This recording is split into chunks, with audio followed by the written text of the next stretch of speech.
বাহার বাঞ্জা, আমি মাহা শিকদার। আশা করছি তোমরা সবাই ভালো আছো, আর আমরা অনেক বেশি ভালো আছি আলহামদুলিল্লাহ। এখন বাজে প্রায় 6টা, আমি মাত্র শাওয়ার নিলাম কারণ আমার হেল্পিং হ্যান্ড আসছে না। আর তোমাদের মধ্যে একজন বলেছিল যে আমার কেন যেন মনে হচ্ছে ও আর আসবে না। তুমি রাইট, ও আর আসবে না। আজকে কল দিয়েছিল, কল দিয়ে বলে যে আমার আসতে আরো 20-25 দিন লাগবে, আপনি অন্য কাউকে দেখেন। তো এই আর কি, এখন অন্য হেল্পিং হ্যান্ড খোঁজা লাগবে আর কি। আমাদের দারোয়ানকে অলরেডি বলে দিয়েছি, আশা করছি 2-1 দিনের মধ্যে পেয়ে যাব। তো আজকে সকাল থেকে প্রচুর কাজ করেছি, কি কি করেছি সেগুলো আগে দেখে আসো, তারপর আবার এখানে ব্যাক করছি। আজকে সকাল থেকে আমার মাইগ্রেন, তো আমি মাথা ভার নিয়ে বসেছিলাম। অ্যান্ড দেন আমি বলছিলাম যে অনেকদিন চুলে তেল দেওয়া হয় না, একটু তেল দেওয়া দরকার। তো আমার হাজব্যান্ড বলছে যে আসো আমি তেল দিয়ে দিই। তো ও আমাকে সুন্দর করে ম্যাসাজ করে দিচ্ছে। আর যাদের মাইগ্রেন আছে তারা আমার সাথে রিলেট করতে পারবে। মাইগ্রেনের মধ্যে কিন্তু একটু ম্যাসাজ করলে সেটা অনেকটা রিলিফ হয়। আর ডেফিনেটলি মাথা ব্যথায় ম্যাসাজ করলে রিলিফ হবে, এটা নর্মাল। আর আমার মাইগ্রেন হচ্ছে নর্মালি 2 দিন স্টে করে। তো যাই হোক, আমার হাজব্যান্ড তেল দিয়ে দিল। আমি এখন হচ্ছে একটু কোক নিয়ে বসেছি, একটু রিল্যাক্স করছি এই আর কি। ভাবছি একটু ঘুমাবো, তো দেখা যাক কি করি। তো ঘুমানো আর হলো না, কারণ রান্না করতে হবে, লাঞ্চ করতে হবে, কিছুই নেই। তো চলো একটু রান্না করি, মাছ ভুনা করব। তো সেটার জন্য প্যানে আমি হচ্ছে তেল দিয়ে দিয়েছি, সেই সাথে হচ্ছে পেঁয়াজ কুচি দিয়ে দিলাম। আর পেঁয়াজটা একটু ট্রান্সলুসেন্ট হয়ে গেলে পানি দিয়ে দিচ্ছি। তারপর দিয়ে দিচ্ছি হচ্ছে জিঞ্জার গার্লিক পেস্ট। তো এটা হচ্ছে রেডিমিক্স, তোমাদের সাথে লাস্ট ব্লগে শেয়ার করেছিলাম, সেটা ইউজ করছি আমি। আর এটা ডেফিনেটলি বাসায় রাখাটা অনেক হেল্পফুল, কারণ যখন তখন শেষ হয়ে গেলে এটা ইউজ করা যায়। সেই সাথে দিয়ে দিচ্ছি হলুদ গুঁড়া, তারপর দিয়ে দিব টেস্ট মতো একটু মরিচ গুঁড়া। মরিচ গুঁড়াটা একটু বেশি দিচ্ছি কারণ একটু ঝাল ঝাল করে রান্না করব। আর সেই সাথে দিয়ে দিচ্ছি হাফ টিস্পুনের মতো ধনে গুঁড়া। এখন মশলাটাকে সুন্দর করে কষিয়ে নেব। তারপর দিয়ে দিব হচ্ছে টেস্ট মতো সল্ট। তো এখন হচ্ছে মশলাটাকে আবার একটু কষিয়ে নিব। কষিয়ে নেওয়ার পরে হচ্ছে এরকম আলু স্লাইস করে আমি কেটে রেখেছি, তো আলু দিয়ে দিচ্ছি। আর এই যে মাছটা রান্না করব একটু পরে দেখিয়ে দিচ্ছি। তো এটা বেসিক্যালি পেঁয়াজ দিয়ে ভুনা করলে বেশি মজা লাগে, বাট লাস্ট 2 দিন হচ্ছে আমি পেঁয়াজ দিয়েই মাছ ভুনা করেছি, কারণ আমার হাজব্যান্ডের হচ্ছে ভুনা ভুনাই পছন্দ সব কিছু। তো আজকে আর পেঁয়াজ ভুনা দিয়ে খেতে ইচ্ছা করলো না, ভাবলাম যে একটু আলু দিই। তো আলুটাকে একটু কষিয়ে নিচ্ছি যাতে করে একটু সফট হয়ে যায়। তারপর একটু পানি দিয়ে দিচ্ছি আমি। তো পানি দিয়ে আবার একটু কষাতে থাকবো।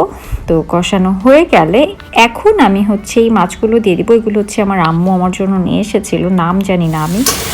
তো মাছটা কিন্তু খুবই টেস্টি।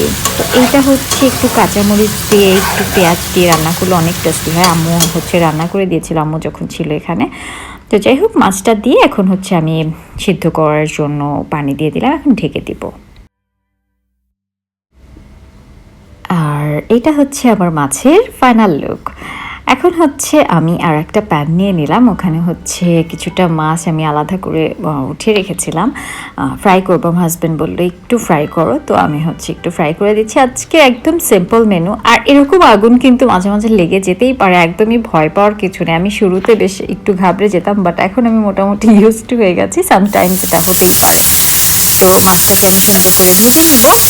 তো ভেজে নেওয়ার পরে হচ্ছে আমি যেটা করব, এরকম চুলায় দেখো কর্নারগুলোতে একটু কিন্তু ব্ল্যাকিশ দাগ হয়ে গেছে। তো এটাকে আমি হচ্ছে খাবার সোডা আর হচ্ছে গিয়ে ভিনেগার দিয়ে কিছুক্ষণ রেখে দিব। তারপর একটা ব্রাশ দিয়ে হচ্ছে এটাকে ঘষে ফেললেই দাগগুলো উঠে যায়। তো সুন্দর করে হচ্ছে ভিনেগারটা আমি আগে স্প্রেড করে নিচ্ছি। কালো দাগ যেখানে আছে সেগুলোতে বিশেষ করে আমি দিব।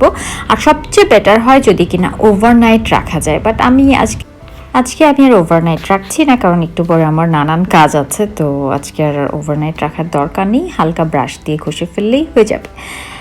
তো এটাকে তো ভিজিয়ে রেখে দিলাম। ইন দ্য মেন টাইম আমি হচ্ছে লাঞ্চটা রেডি করি, কারণ আজকে ব্রেকফাস্টও প্রপারলি হয়নি মাথা ব্যথার জন্য। তো আমার হাজব্যান্ডেরও ক্ষুধা লেগে গেছে, আর এর মধ্যে 3টা বেজে গেছে, তো ডেফিনেটলি লাঞ্চ টাইম হয়ে গেছে।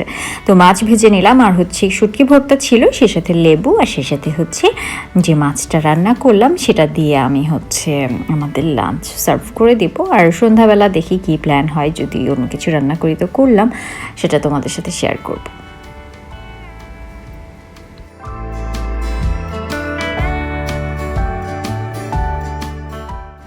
তো লাঞ্চ করার পরে আমাদের একটা অভ্যাস আছে, আমাদের একটা ড্রিঙ্ক আইটেম কিছু লাগে। আমার হাজব্যান্ড হচ্ছে মাইলো বানিয়ে দিল, মাইলো খেলাম। তারপরে হচ্ছে একটু ভাবলাম এই ক্যান্ডেলগুলোকে ঠিক করি, কারণ এগুলো হচ্ছে তোমরা শুরুতেই দেখলা যে উপরের যে পার্টটা, মানে যেখানে হচ্ছে ক্যান্ডেল বার্ন করার যেই থ্রেডটা দেওয়া থাকে, সেটা হচ্ছে এই যে দেখো এটা হোয়াইট হয়ে আছে। তো আমি চাচ্ছিলাম আমি এটাকে হচ্ছে প্রমিনেন্ট করব, তো সেটার জন্য হচ্ছে আমি ক্যান্ডেলগুলোকে বার্ন করে দেবো একসাথে, তাহলে যে ব্ল্যাকিশ বিষয়টা হয়ে যাবে সেটার জন্য হচ্ছে যেই ক্যান্ডেলের প্রমিনেন্ট লুক সেটা চলে আসবে। আর যেই নিচে পোর্শনটা আছে সেটা একটু বার্ন করে আমি হচ্ছে হোল্ডারের সাথে সেট করে দিব, তাহলে আর নড়াচড়া করবে না।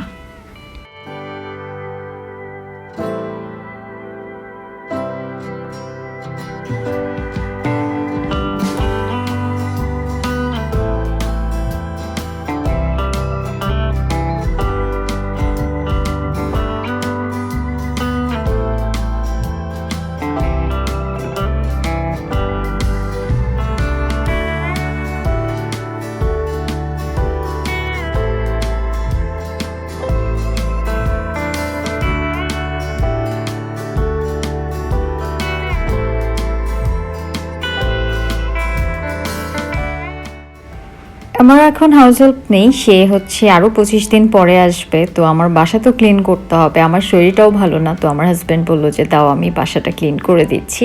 আর এখানে কিন্তু লজ্জার কিছুই নেই, আপনি আপনার পার্টনারকে হেল্প করছেন সে অসুস্থ থাকা অবস্থায়।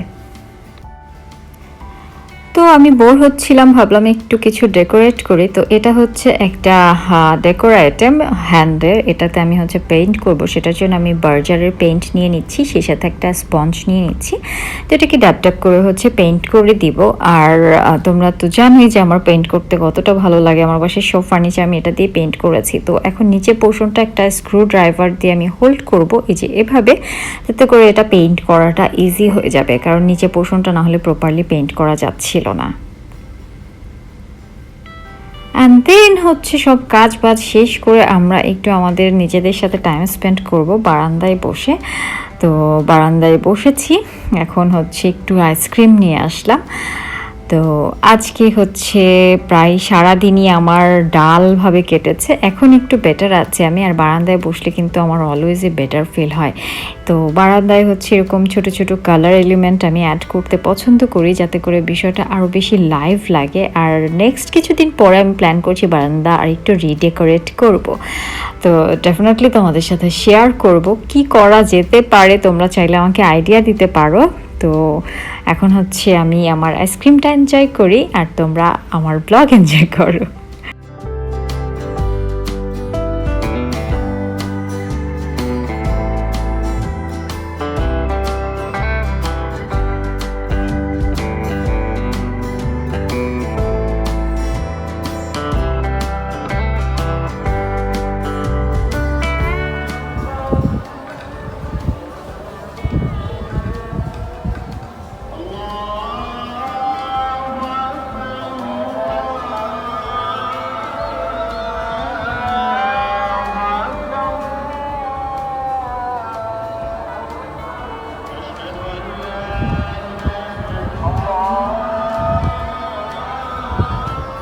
তো লাস্ট একটা ব্লগে তোমরা এই লাইটটা সম্পর্কে জানতে চেয়েছিলে। এই লাইটটা হচ্ছে আমি উত্তরা থেকেই নিয়েছি, আর এটার মধ্যে যে বাল্বটা অ্যাড করা সেটা হচ্ছে 2টা কালার টোনে হয়। এখন যেটা আছে এটা হচ্ছে ওয়ার্ম, আর একটা আছে হচ্ছে গোল্ড হোয়াইট। একটা ব্লগে এই ড্রেসটা পরেছিলাম, তো তোমরা অনেকেই জিজ্ঞেস করেছিলে যে আপু এটা খুবই নাইস একটা প্রিন্ট, ড্রেসটা কোথা থেকে কিনেছো। তো ড্রেসটা হচ্ছে আমি কাপড় কিনে বানিয়েছিলাম। তো ড্রেসের মধ্যে আবার হচ্ছে আমি এরকম পকেটও দিয়েছি। তো এরকম টাইপের ড্রেসটা না একটু পকেট হলে দেখতে বেশ ভালো লাগে, মজা লাগে। তো এরকম পকেট দিয়েছি। আর যদি যাই এই যে এরকম বিষয়টা ড্রেসের, তো এই হচ্ছে গিয়ে ড্রেস। প্রিন্টটা খুবই ফাঙ্কি, খুবই মানে ফান টাইপের একটা প্রিন্ট। তো এখন হচ্ছে চা বসিয়েছি, চা হচ্ছে, তো চলো চাটা নেই, তারপর আবার তোমাদের সাথে কথা হচ্ছে।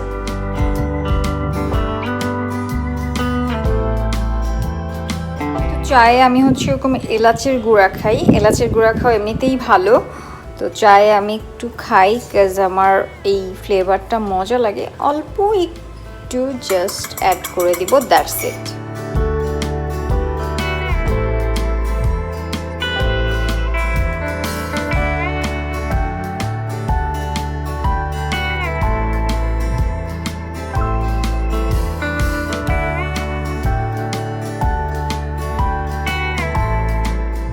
চা খেয়ে আমরা অর্ষাপুতের বাসায় আসলাম, আর অর্ষাপুর হাজব্যান্ড ইমরান ভাইয়ের কাছে হচ্ছে এগুলোর অনেক কালেকশন আছে, এটাকে হচ্ছে লাটিম বলে, তো ডেফিনেটলি তোমরা জানো। আর এই জিনিসটার নাম ভুলে গেলাম, কি যেন একটা বলে। আর এই জিনিসগুলো হচ্ছে ইমরান ভাই তার যে হোম টাউন সেখান থেকে কালেক্ট করেছে। আর এগুলো যে ডেফিনেটলি 90s কিড যারা, তারা অনেক ভালো বুঝবে।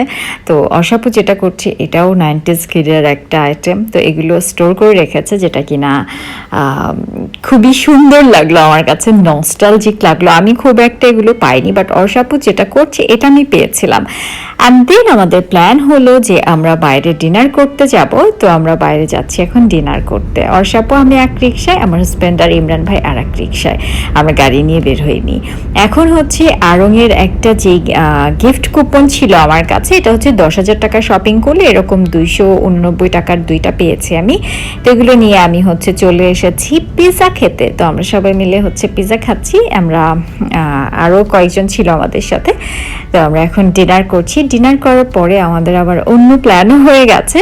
তো অন্য প্ল্যান কি, সেটা হচ্ছে এখান থেকে খেয়ে এখানের আশেপাশেই হচ্ছে একটা চায়ের দোকান আছে, যেটা কিনা হচ্ছে দৌড়ের উপর টি স্টল, ওখানে যাব। তো যাওয়ার আগে হচ্ছে গাড়িতে বসে আছি, বসে থেকে মনে হলো যে এটা সম্পর্কে একজন জানতে চেয়েছিল, তো বলে দিই এই টিস্যু হোল্ডারটা আর হচ্ছে এই যেই সিটের যেই পিলোগুলো, এগুলো হচ্ছে আমি চায়না থেকে আনিয়েছিলাম। তো চলো এখন হচ্ছে চায়ের দোকানে চলে যাই। তো এখানে নানান আইটেমের চা আছে, এটা হচ্ছে সাঙ্গামের অপোজিটে, তোমরা কেউ চাইলে এখানে আসতে পারো, খুবই মজা লাগবে তোমাদের। আর এটা একদম আপনি একটা প্লেস, মানে রাত 12টা-1টা পর্যন্ত এখানে লোকজন চা খায়, এটা খুবই ভালো লাগে। আজকে আমি নিয়েছি হচ্ছে মাল্টা চা, তো মাল্টা চাটা কিন্তু তোমরা ট্রাই করতে পারো, বেশ টেস্টি হয়। অ্যান্ড দেন আমাদের আবার প্ল্যান হয়েছে, সেটা হচ্ছে আমি বাসায় গিয়ে আবার বের হয়ে গিয়েছি। তো এখন যাচ্ছি হচ্ছে শ্বশুর বাড়ি, সাডেন একটা প্ল্যান হলো, তো শ্বশুর বাড়ি যাচ্ছি। এখন অলমোস্ট রাত বাজে 12টা, তো আমরা এখন যাচ্ছি, গিয়ে একটু দেখা করে আসবো ভাবিদের সাথে, তারপর বাসায় চলে আসবো আর কি। আর